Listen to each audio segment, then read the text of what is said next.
Hello everybody! So the day I filmed this video, it was crazy busy. I didn't get around to filming an intro. I am so sorry about that. So let's just hop right into this video. I'm going to be teaching you guys how to take a blonde client a little bit darker without doing the traditional balayage or putting a color on the root, because a lot of times that can go too warm or too dark for the client. And especially when they're really blonde, they get really scared of being too dark. So my client has a natural level 5 regrowth, but she likes to be really blonde. But more recently, she's been wanting to go a little bit darker and be a little more natural looking while keeping her blonde hair. So what I'm going to be doing is, it looks like a traditional highlight, but I'm actually doing low lights in place of those highlights. So I'm just doing baby lights with 7N WB in Joico Lumishine. This is a demi-permanent line so that if she does want to go back blonde in the future, it'll be very easy to break through, because if we were to do permanent color, it would just be a pain to break through once she wanted to be lighter again. So I am just feathering that down, leaving the ends out just to give us a rooted look up at the root and give it some depth and dimension without going too dark. So I'm just going to be doing this back-to-back low lights, and then I will do a few random highlights throughout just to bring her blondes up a little bit, especially around her face. Now that I have done those low lights, I'm going to be taking my lightener, which is the Scruples Power Blonde lightener with 20 volume, and I'm just going to feather some blondes up around the top of her crown, and then I'm going to do a few around the face for some money pieces, but I will probably only have about maybe 8 to 10 blonde foils in her whole head. And this is a half highlight, so it's ears and above, not a highlight, a low light, I guess, but it does look like a traditional highlighting pattern, but I'm going to be adding the low lights in instead. The reason I like doing this technique is because it gives it a softer look. The low lights give a softer grow out. It's not going to be a harsh line, and she's still going to be very blended and very blonde.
Alright, now that we're around the face, I am going to switch my pattern to do more blonde highlights. So I'm going to do it all the way to the root, not feathering in like my other blonde highlights have been.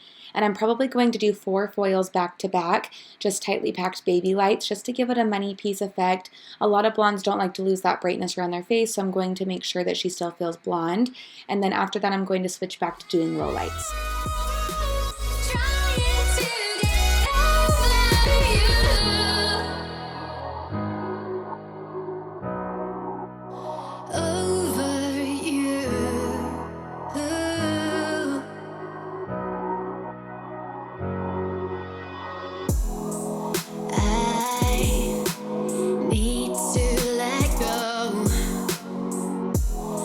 Still wish you the best for tomorrow.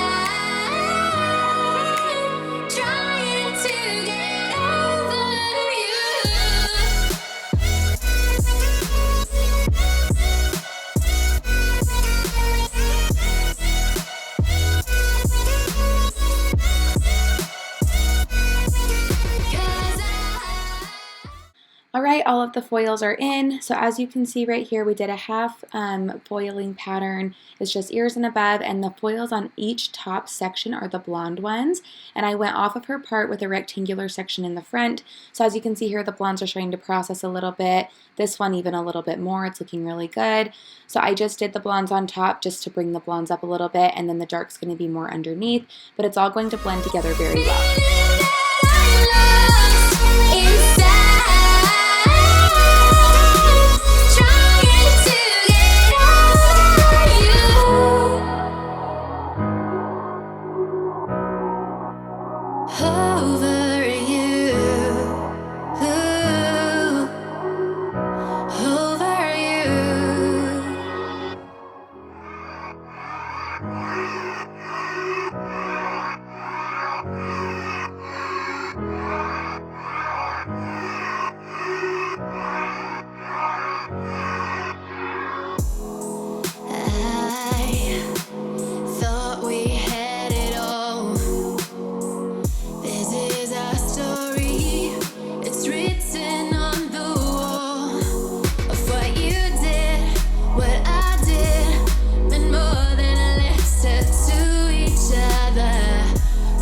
Alright, now that we are at the bowl, I am tapping her root with a 5N, 6N, 6T. I always like to match the natural color, and she's about a level 5 naturally, so that's why I'm doing a 5-6. And I'm also adding the 6T in just to break up the line in between the dark and the blonde pieces, and especially since she did pull a little warm since she is so dark naturally, that 6T is going to help neutralize any warmth that we got. So I'm going to let that sit just for a few minutes, and then we will tone her ends. Hold my head up high. Now I know I can't take it anymore. 'Cause I'm feeling that I'm lost inside, trying to get over you.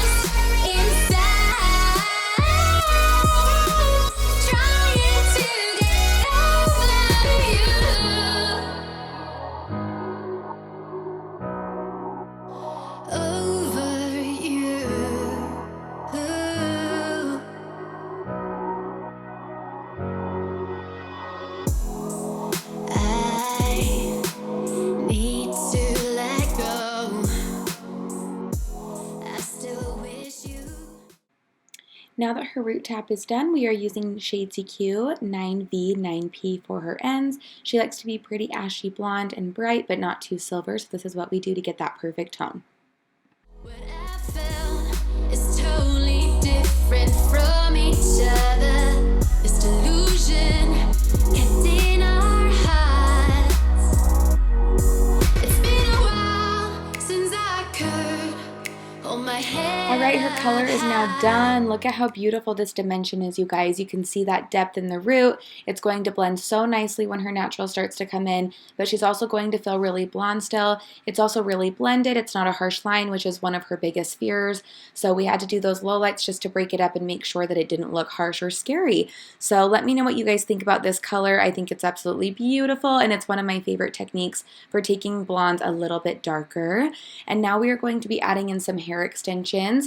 I have a beaded weft video on my channel from about a year ago, but I actually have changed the way I've done extensions the last few months. I learned beaded wefts about 3 or 4 different ways, and I've taken all of those ways and kind of created my own way of doing it. So here I am just doing one of the beaded rows, and then I'll show you a little bit about how I sew in the rows as well.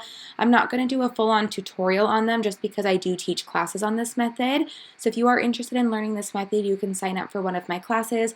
I believe my next class is April 29th. You can sign up through the link in my website under education and classes. So yeah, I'm just doing a little bit of beaded wefts on her, and then we also put some tape-ins in the front just to fill it in. But this is how I like to do my rows. This is just a mini row at the top, but I do have 2 other rows beneath this. I just forgot to film and show you guys. But right here I'm going to be sewing in a row. And don't come at me for hate right now. I know I'm using a dark brown string with blonde hair, and it's only because I had just ran out of my blonde string. Normally I would do blonde string since it's a blonde weft, but since she has a rooted look now, the dark string actually isn't too bad. And I normally would use rooted extensions on her, but she just has the blonde extensions she had last time, so we just stuck with those. But yeah, here's a little mini tutorial on how I do my extensions, you guys. I hope you enjoy it. Take it anymore.